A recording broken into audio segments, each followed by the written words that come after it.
Renungan Harian Alpha Omega Today dibawakan oleh Pendeta J.A. Mamahit.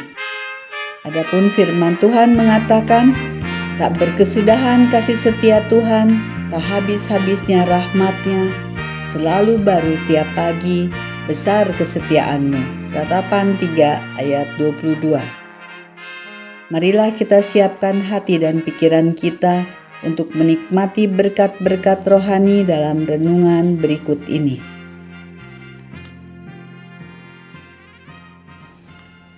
Shalom sahabat rohani, Alpha Omega Today hari ini membawa renungan harian berjudul Mujizat di Barisan Kematian.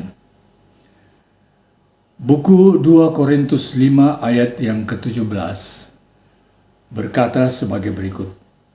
Jadi, siapa yang ada di dalam Kristus, ia adalah ciptaan baru. Yang lama sudah berlalu, sesungguhnya yang baru sudah datang. Mari kita berdoa.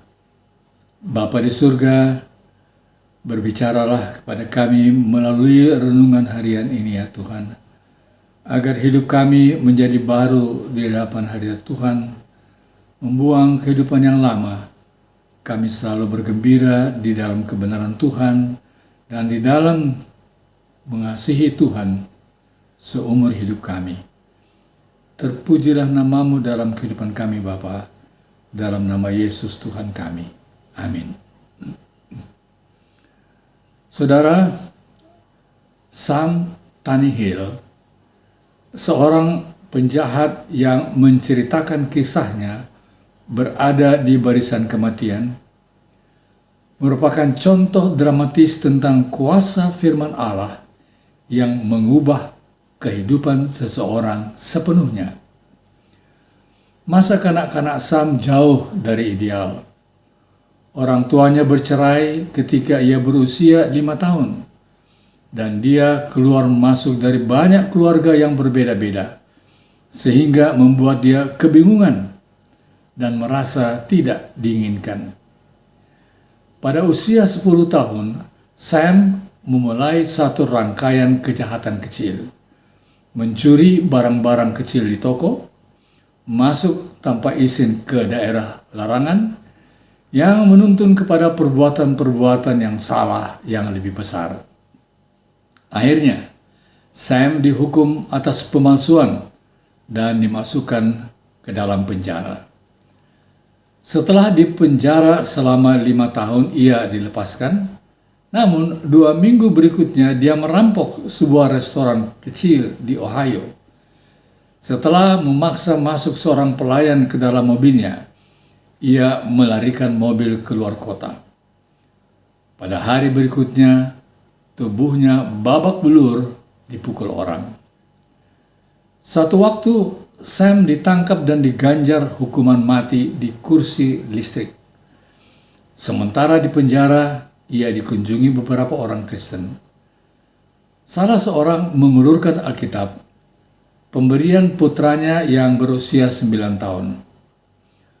Orang Kristen itu memberi tahu Sam, anak lelaki saya berkata, Anda boleh memiliki buku Alkitab ini dengan satu syarat.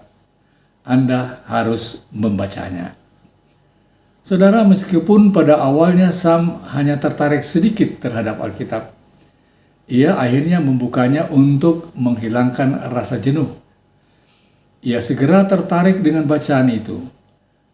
Kata-katanya sendiri menyatakan sebagai berikut dalam perjalanan rohaninya. Jadi, saya mulai dengan buku Matius, dan saya membaca semua bagian yang disebut Perjanjian Baru. Waktu itu saya adalah seorang pembunuh. Tapi saya membaca di mana orang-orang yang dalam Alkitab juga adalah pelanggar hukum. Kemudian saya jadi gelisah. Saya menginginkan kedamaian pikiran yang diberikan Allah. Tetapi bagaimana saya bisa berbicara dengan Dia? Bisakah Dia atau Allah mendengar bila Anda berdoa? Dan akankah dia menjawab seorang pria yang tidak pernah mendengar tentang dia? Jadi, saya coba berdoa. Demikian kata Sam. Saya berdoa minta bantuan. Saya coba sekali lagi. Dan selama 3 hari tidak ada jiwa yang lebih menderita di bumi ini daripada saya. Demikian tutur Sam. Saya bersujud dan benar-benar mengakui setiap perbuatan salah yang bisa saya ingat dan meminta Allah untuk membantu saya. Tidak pernah saya mengalami perasaan luar biasa seperti itu dalam hidup. Ya, saya merasa roh Allah saat Ia membawa kasih-Nya ke dalam hati saya. Saya berada dalam sel di barisan kematian, tetapi saya merasa lebih bebas di sini daripada yang pernah saya rasakan di jalanan. Demikian Sam mengatakan, bagi saya kematian adalah satu langkah lebih dekat kepada Yesus. Tidak ada dosa yang terlalu hitam yang tidak bisa dibasuh seputih salju oleh darah Yesus Kristus. Saudara, Kristus masih menerima manusia yang putus asa karena dosa.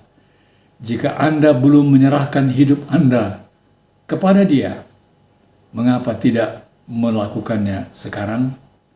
Tuhan mengundang kita semua untuk datang kepadanya, menikmati kasih dan keselamatan yang asal dari Tuhan saja. Tuhan kiranya memberkati Anda. Amin.